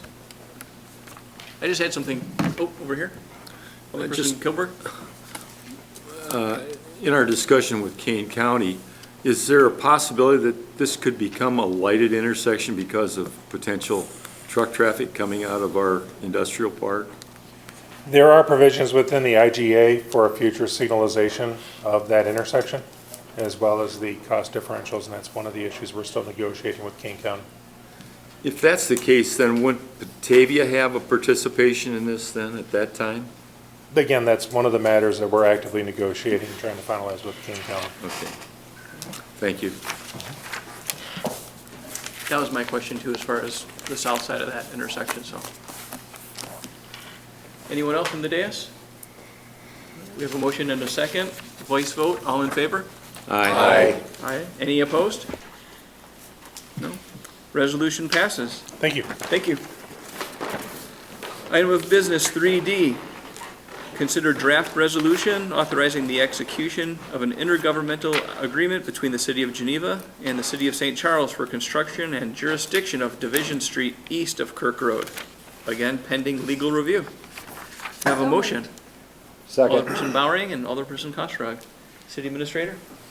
Yes, similar to the last IGA, this is seeking to define access to the intersection improvements and, again, securing access, facilitating construction, and defining any future maintenance obligations. And Director Babica is still here. Sitting closer.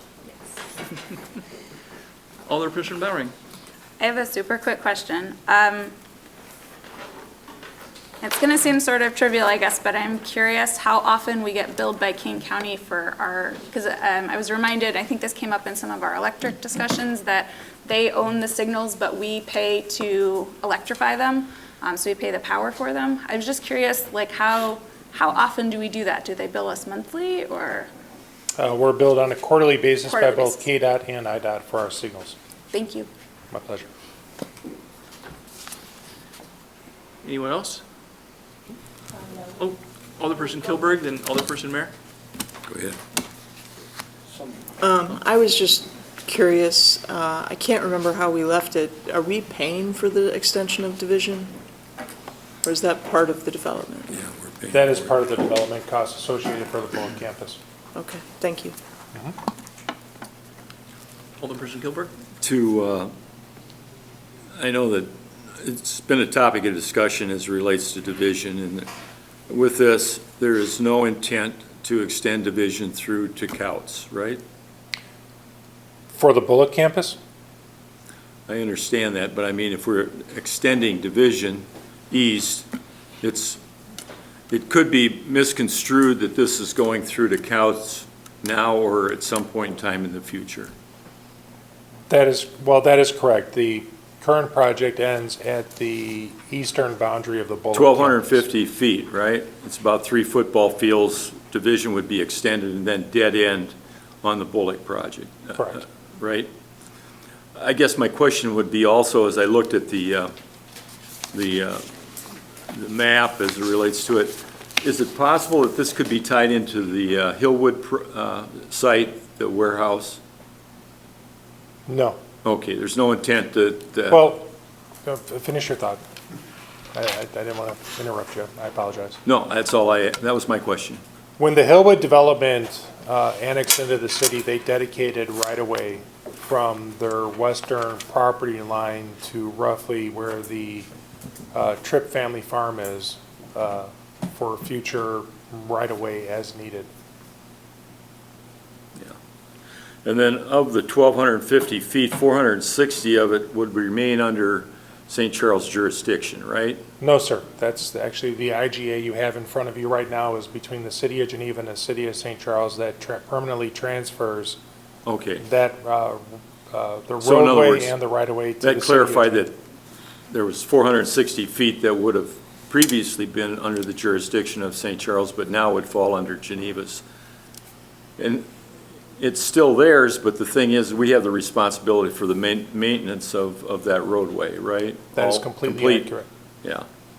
And then we're also going to be assuming the responsibility of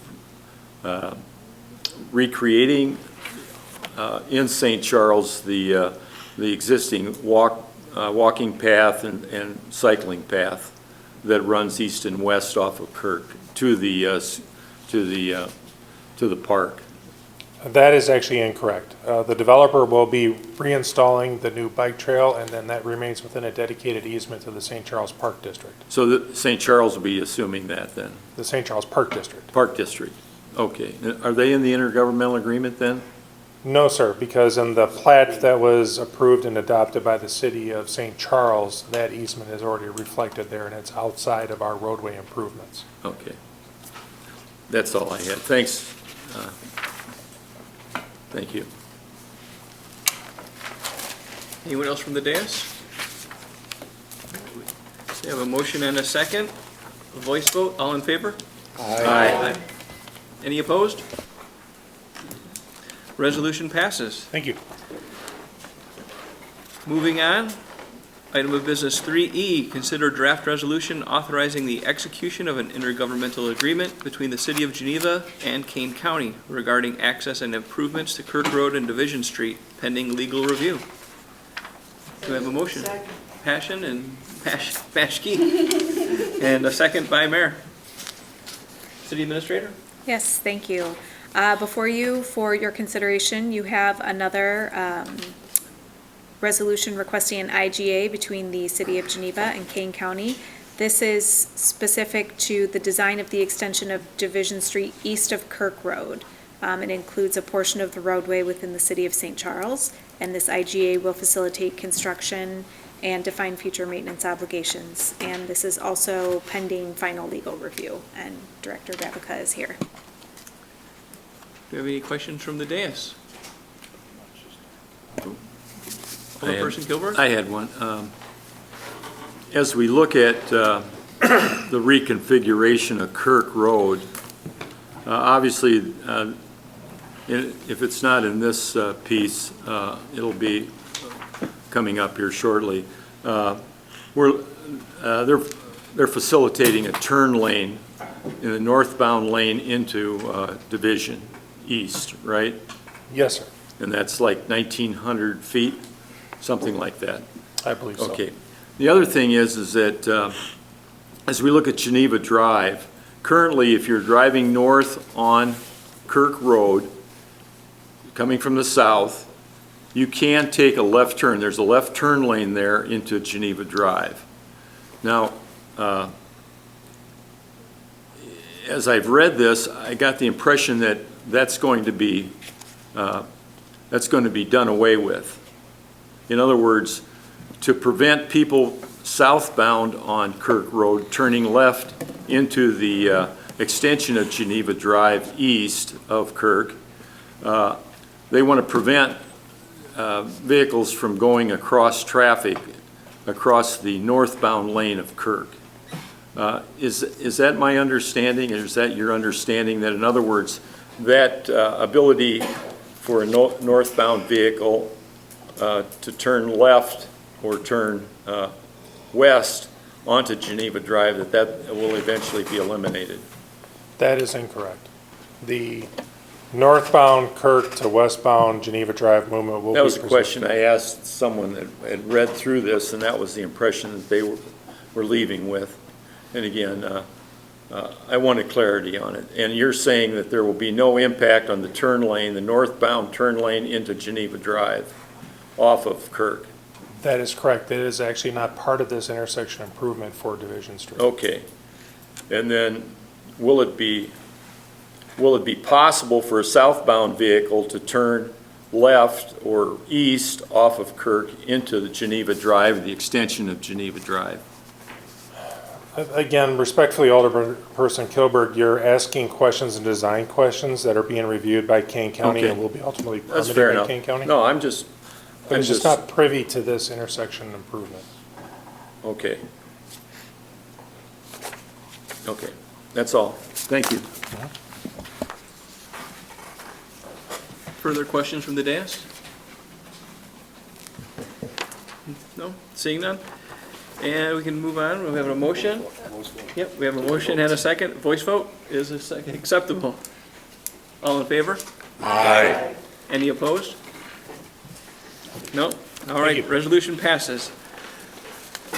Item 3F, consider draft resolution authorizing the granting of a drainage and utility easement for parcel 12-10-276-004 at 602 Chrissy, the wastewater treatment plant. Do we have a motion? Second. Alderperson Paschke, second by Alderperson Kasserag. City Administrator? Yes, thank you. The resolution before you this evening is a proposed stormwater easement that will provide access to stormwater conveyance systems that were installed along the north edge of the wastewater treatment plant as part of the third rail project. The easement will provide access to the Union Pacific Railroad for future maintenance, and we have Director Babica here if there are questions. Questions from the dais?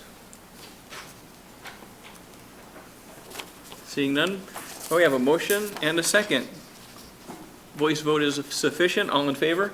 Aye. Any opposed? Resolution passes. Item 3G, consider draft resolution awarding bid and authorizing the execution of a contract with Frank Marshall Electric at a cost of $100,700 and allow the city administrator to approve up to $10,070 in change orders for a total not to exceed amount of $110,770 for well number 6, motor control placement. A motion. So moved. Second. Alderperson Paschke, Alderperson Bowering with the second. City Administrator, please. Yes, for your consideration this evening is a resolution that seeks to replace the motor control center at well number 6. The current motor has reached the end of its useful life and needs to be replaced. The resolution before you represents the lowest bid of 2, and the winning bid is Frank Marshall Electric, who also performed similar work at the Dodson Pumping Station in 2019. There is additional information in the executive summary, and we do have the superintendent here if there are any questions. Do we have any questions from the dais? Okay, we have a motion and a second. Voice vote is sufficient. All in favor? Aye. Any opposed? Resolution passes. Wonderful. Agenda item 4, public comment. Is there anyone in the audience? No We public. don't see any, There's no. no public. They went to watch the game. Item 5, new business. Anyone? No? I have something just on, if council would be interested in, with current conditions with drought and whatnot, and I know our president of the chamber, Mike Olson, mentioned that they had the county meeting or the brunch this last week. I don't know if anybody on council would be interested to have somebody from the county come in and give us a presentation on, they had a presentation about groundwater assessments and study for the region, which I thought might be sort of interesting for us to hear as a council, just to see just the state of conditions with our area, especially with some of the discussions that are coming up. So if that'd be of interest, so maybe staff we can contact somebody at the county and they can come and give us a presentation. I think it'd be great. So, thank you. That's all I have. Motion to adjourn? So moved. Alderperson Kasserag? So let it be written, so let it be done. All in favor?